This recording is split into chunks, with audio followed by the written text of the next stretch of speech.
Salut tout le monde et bienvenue. Aujourd'hui, on plonge au cœur d'un sujet passionnant, la microfinance en Afrique. Le continent est en pleine effervescence digitale depuis plus de 10 ans et cette révolution ne cesse de redéfinir les règles du jeu, en particulier pour l'accès aux services financiers. Les institutions de microfinance, ou IMF, sont devenues un pilier essentiel. Elles offrent une bouffée d'oxygène à ceux que le système bancaire classique a longtemps ignorés, permettant à des millions de personnes d'accéder enfin aux services financiers vitaux. Mais attention, ce succès amène aussi de nouveaux défis. Le secteur est devenu très compétitif et l'information est partout. Les IMF doivent désormais se démarquer, attirer l'attention d'un public extrêmement varié, du jeune urbain connecté à l'agriculteur rural. Imaginez, d'un côté, un jeune entrepreneur à Dakar, ultra connecté. De l'autre, un agriculteur dans un village reculé du Mali, sans accès facile. Comment atteindre ces deux mondes avec un seul message? C'est là que la créativité entre en jeu. Et la solution, vous la devinez peut-être, ce sont les réseaux sociaux.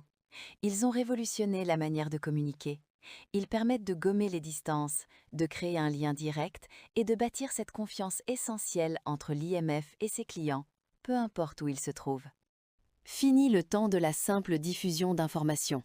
Aujourd'hui, la communication institutionnelle doit être une conversation. Elle doit éduquer, simplifier des concepts financiers parfois complexes et surtout créer une relation humaine durable. La digitalisation de la microfinance, c'est un peu comme un nouveau chapitre qui s'écrit. Les règles changent et les institutions qui s'adaptent vite et intelligemment sont celles qui réussiront à rester pertinentes et compétitives sur ce marché en constante évolution. L'Afrique embrasse les réseaux sociaux et ça change tout pour la relation client. Ce ne sont plus de simples plateformes de divertissement, mais de véritables écosystèmes pour communiquer, s'informer et même effectuer des transactions. Le lien avec le client est désormais quasi permanent. Prenez Facebook par exemple, c'est la vitrine par excellence. Les IMF y partagent des histoires inspirantes de succès, des conseils pratiques sur l'épargne ou le crédit. C'est un moyen formidable de sensibiliser un public large et de montrer l'impact positif de la microfinance. Et que dire de WhatsApp? C'est l'outil de proximité par excellence. Il facilite les échanges directs, envoie des rappels de remboursement et offre une assistance instantanée. C'est comme avoir une agence dans sa poche.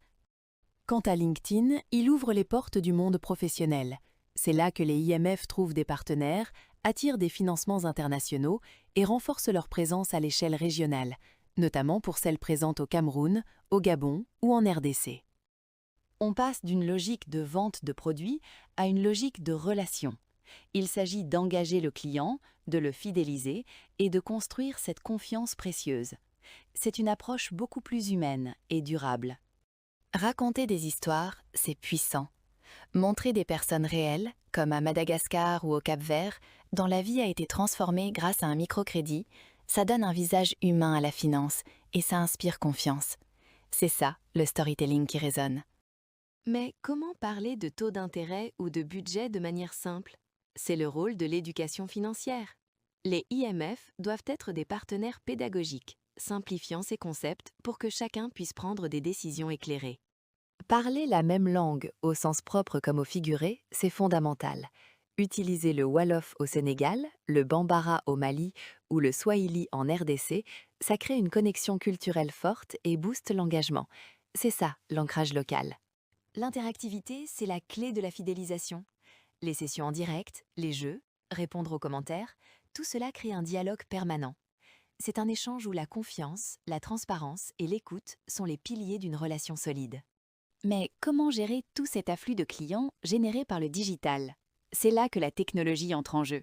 Webgram, leader basé à Dakar, a développé SmartMiFin, une solution innovante qui révolutionne la gestion de la microfinance.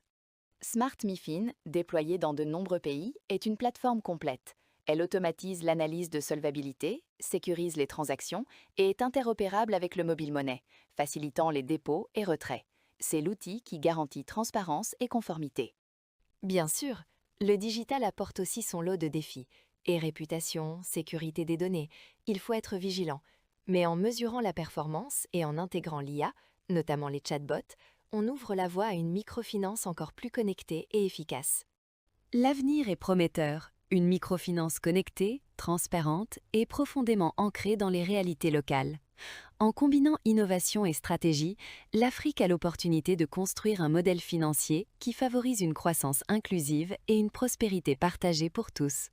Pour en savoir plus, visitez agencewebgram.com.